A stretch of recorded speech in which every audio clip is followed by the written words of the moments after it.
Good morning, everybody. I should say good afternoon. It's noon today, Well, right? It's morning in the West Coast. Rise and shine. I'm finally back. Finally back from 3 weeks of vacation. No, It was work. it was work. It was 3 weeks of sewing cruises. It was work. So today's Make It Monday with Amy and Jim, and we're going to be doing buttonholes today. So we're going to see what's going on with how to do correct buttonholes, good buttonholes, right? So that's what we kind of Practically need. perfect. Yeah, practically perfect buttonholes. Everybody's afraid of buttonholes. Yeah, it's kind of falls in that zipper category. All right, Jim, you're on, bud. I'm on? Okay. Yeah, you're on. Okay, so I'm going to go switch over to the other camera just to give you a little idea about what the buttonholes. And this is probably one that a lot of us run into where the sides of the buttonhole aren't really neat and or the same. You can see like this one side here, it's rather irregular. And then the other side is like much neater and the bar tacks aren't even. The density's not right. And there's hardly room to cut, your buttonhole open. And if you examine them, when you kind of look at it, for me, when I first start figuring out why my buttonholes weren't looking good, I kind of thought, well, what is a buttonhole? But basically a zigzag stitch going left and right. And when you put them close together, it makes a satin stitch, which is in embroidery. So what I started to do is I started putting pieces of stabilizer underneath my buttonholes. Even though I have interfacing inside it, I found out that if I added a little bit of stabilizer underneath, I got a perfect looking buttonhole every time. Something has to carry the weight of those stitches. Yeah. Right. And I think that's why some buttonholes look poorly done, and especially if you buy an inexpensive garment with buttonholes. The buttonholes are always wrinkled. Yeah, kind of like these where you can see it's a little puckery, but when I added the one, because like I said, there's interfacing in between there, and you can see the buttonholes openings are much wider, so you can get a nice cleaner cut. But when I added my inner stabilizer on the back side, look how nice and neat that buttonhole is. You got a really clean open area. The bar tacks are even.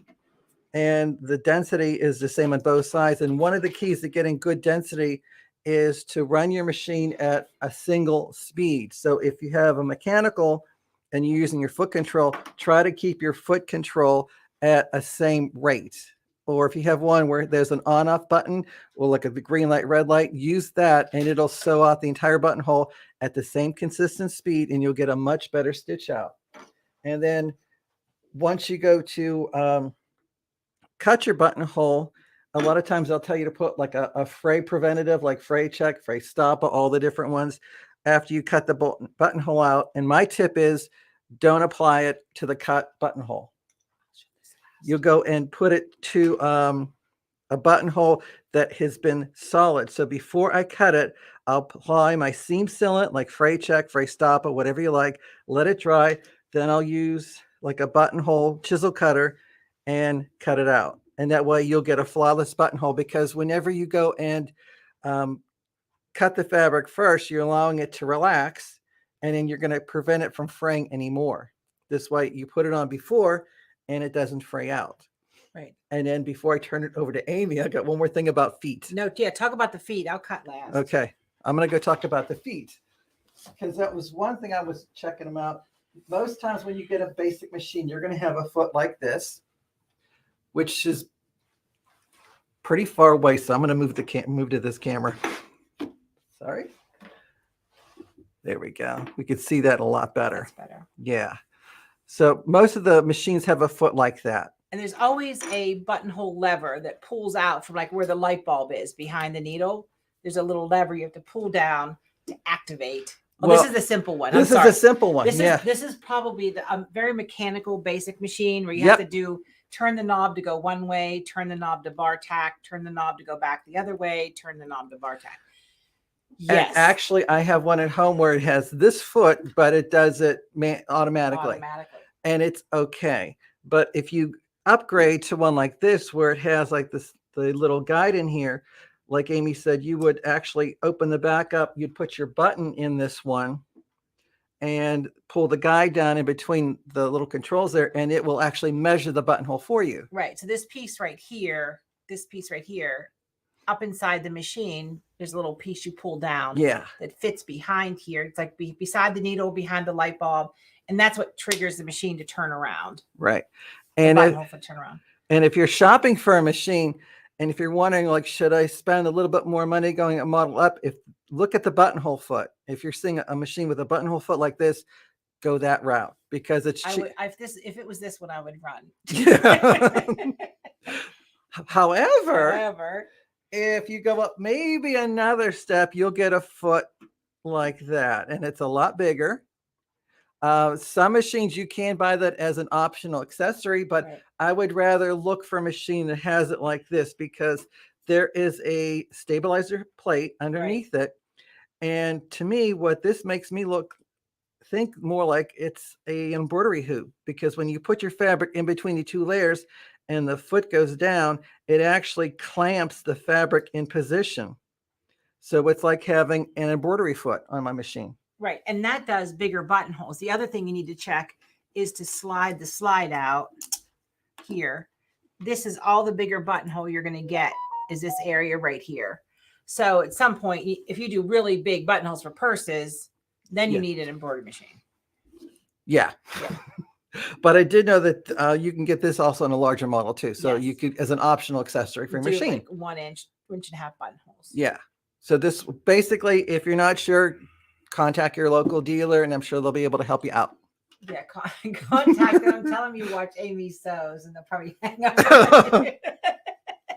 I wouldn't. I wouldn't hang up. But you know what? The one, when you buy a blouse, they don't do buttonholes like we do buttonholes. No. They do them there. They put them in a big hoop and it's embroidered, right? Yeah, it's embroidery machine, right? Basically. If you have an embroidery machine, there is embroidered buttonholes in one of your menus. Yeah. And so if you're doing a big purse or like you need a big monster buttonhole, that's really the way to go. But we see buttonholes, zippers, the number one I'm afraid to do. So don't be afraid to test your buttonhole foot. You just have to remember that little lever down and you'll be good. Thank you everybody for the welcome home. So I'm glad I'm home too. All right. Did you want to talk about cutting? Yes. Yeah, so let's talk about cutting the buttonholes. The easy way to cut the buttonholes. So the first thing, and for some reason, these are like notions that have gone by the wayside, right? They're kind of hard to get. I'm going to cut one of your. Yeah. Okay. So I'm going to cut one of the crinkled ones. So this is a little wooden block. They've always been apples. I don't know why. And then this is a wedge cutter. And so you just, let me put my glasses on. Put the glasses on. You just kind of lay your cutting blade right between your buttonholes and you kind of give it a little wiggle and push. And that's perfect. Gives you a perfect slice open. And again, like Jim said, when you coat this, then you don't have to worry about your threads undoing. If you are, here's my seam ripper. If you're cutting them manually, and this has happened to us, I'm going to use one of the ugly ones. When you put your seam ripper in, right? And you go, oh, too late, right? Don't like that. I put a pin just in front of my bar tack end, just like that. And now when I put my seam ripper in and I go to cut, there's no way I can cut past that pin.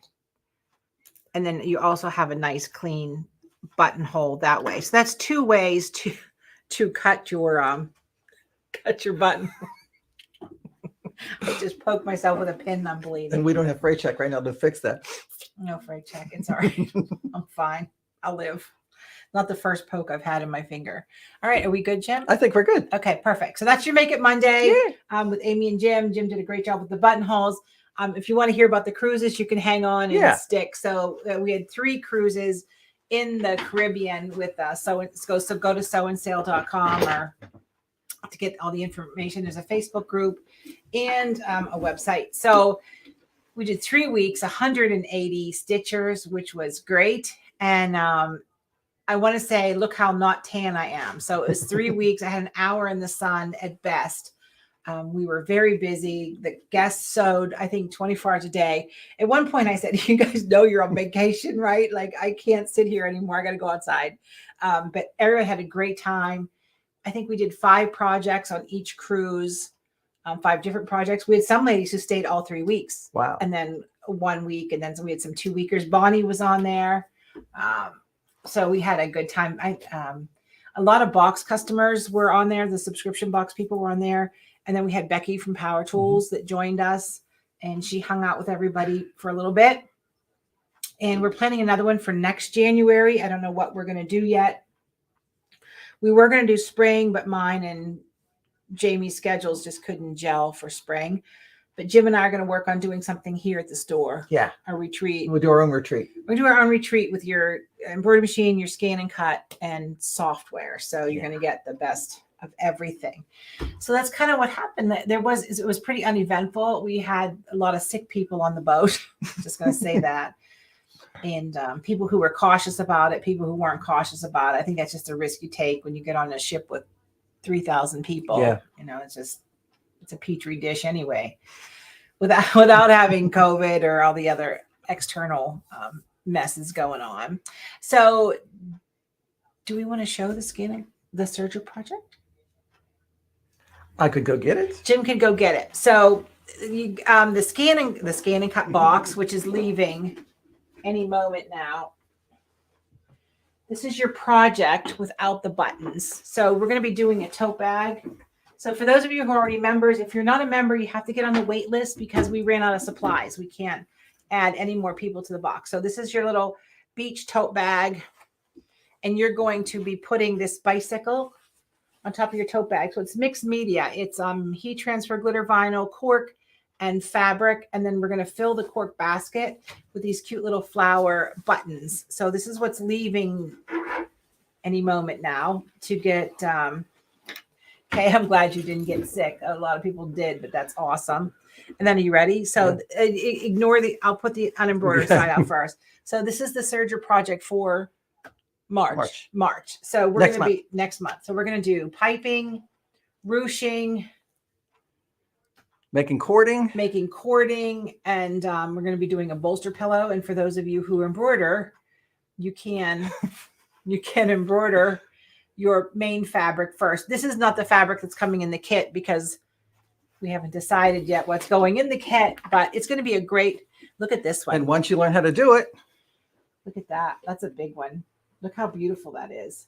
And we have the fabric in stock, but not that much left. We have in stock of this, right? Yeah. This is very dramatic fabric, but it's very appropriate. It's like Victorian, ruffly, but Aladdin. We're gonna make a magic carpet in May. Okay, fine. You heard it here, folks. It's fine. So doing these bolster pillows, it scares people, but we're gonna make cording with your serger. We're gonna insert piping. We're gonna do gathering and ruching, seaming, just construction work on the next serger, not so much technique. And we're going to work on a basic 3/4 thread serger. Basic 3/4 thread serger. You don't need any extra supplies other than just serger thread for this one. So that's going to be easy. And then the bicycle is going to be fun. Jim's going to show you how to make a template and lay out all your pieces. The reason we chose this bicycle was because of the little pieces. Right? You guys can cut out big chunks, but now we're going to cut out little pieces and build something. So let's see. Fran says, I love the last serger quilt, finished it, and we'll try to upload a picture. Please. Yes. Guys, post your pictures in the Facebook groups and Amy Sew's Facebook. I'd appreciate it. And be sure to like and share with your friends. Yeah, really. I mean, I loved it. I'm so glad. And that's perfect. Okay. So also here at the store, we're having a 2-day serger event with Vanetta McCall from Bernina. And it's just 6 people in a group. So it's lovely. It's $25. You're going to make a tea towel, but you're going to learn a lot of serger techniques. And Bernina is going to want to know how you think about some of the things for the serger. I have to tell you, this class sells for $189. It's only $25 at my store. Wow. Because I really want you to enjoy it and offer us your opinion, right? Yeah. So that's what's happening. And Saturday, this is Monday. So Saturday, Sharon's mystery quilt. We still have 10 openings. Everything is pre-cut for you. You show up, pack your little lunch, and then you're going to do envelope by envelope. And with Sharon, you're going to create this really cool mystery quilt top. And it's a lot of fun. It's an all day thing, and the weather's going to be bad on Saturday, so you might as well spend it here with me. Yeah. And Sharon. You're going to spend it with Sharon. I will be here, but Sharon's teaching. You don't want me teaching you a mystery. And Bonnie will anything. be there. Bonnie's Right. going to be there. That's awesome. So those are 2 things that are going on. So there's still room time. Just go to amybachman.com, sign up for the mystery quilt, sign up for the Bernina surgery event. And you don't have to have a Bernina. It's just because Bernina, I'm providing Bernina machines is why I'm saying that. It's still a 3-4 thread, and there's a little bit of cover stitch in there. So you're going to learn a little bit of everything. That's what we could do in the center of that pillow. We could do a couple cover stitch. Yeah. I could do that. I can just, and that'll just be an extra, do a little cover stitch treatment. Yeah. And yeah, we'll figure something out. Yeah. We always figure something out. So we're really, I'm excited to be back home. We missed you. Not really, but I'm excited to be back. I wore my Caribbean blue today just to feel good. It rained the last day in Cozumel, and I'm not talking rain. I'm talking like sheets coming off your awning. Like it was just, Wow. there wasn't a raindrop to run between. It was just sheets. Oh, and the tea towel. Oh, the tea towel. Yes. So the Tea Towel Club, right? So it was going to launch in February. We're looking at March right now. So that was my fault being gone so long. So the Tea Towel Club is every month, which, the other boxes are every other month. Every month, you're going to get a tea towel and a beautiful applique technique from Sharon. You're going to get a traditional pattern you can trace and a scan and cut file, or an SVG file, I should say. So if you have a Cricut or a silhouette or something, you can cut them. And then Sharon's going to teach traditional raw edge applique using different techniques. So you can go to amysews.com, get on the website, get on the wait list, and we're going to be starting to get everybody organized for our March release for that. So that's something new for us. So we're excited. Right. Thank you, Lori, for reminding me. Oh, another Lori. Welcome back. My girl, Lori. So Lori works here at the store.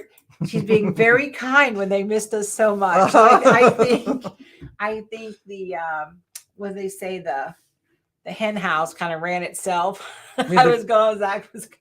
You mean the crooks were in charge of the prison? Yeah, I don't know about that, but I think things are probably quieter when I'm not here. I'm definitely the squirrel in the room going, let's do this, let's do this. So I'm sure they had a great 3 weeks. I appreciate all the extra effort because I love my staff. They are amazing. Mm-hmm. They're a great bunch of ladies. Jim has so much going on for me. I appreciate it. And Lori and Agnes and Margie was with me, and Nancy and Gina, everybody pitched in. So I truly appreciate all of that. Okay, I think that's it. Don't forget, come Saturday and hang out with us. We're looking to do a fall retreat next year in an RV park. So we're going to bring Sew and Quilt Camporee back. Since post-COVID, we haven't done anything. Jim and I are going to plan dates for upcoming in the spring. Jim will start to travel for the Original Sewing and Quilt Expo in March. Next month. Yeah, so go to sewingexpo.com. You can get my schedule there. Sign up early because they do fill up fast. Yeah, go see Jim in class. And go see Jim. We're good. Okay, we're good. All right, everybody. Have a terrific Monday because the more you know. The more you sew. Perfect. All right, everybody. Have a super day. Bye.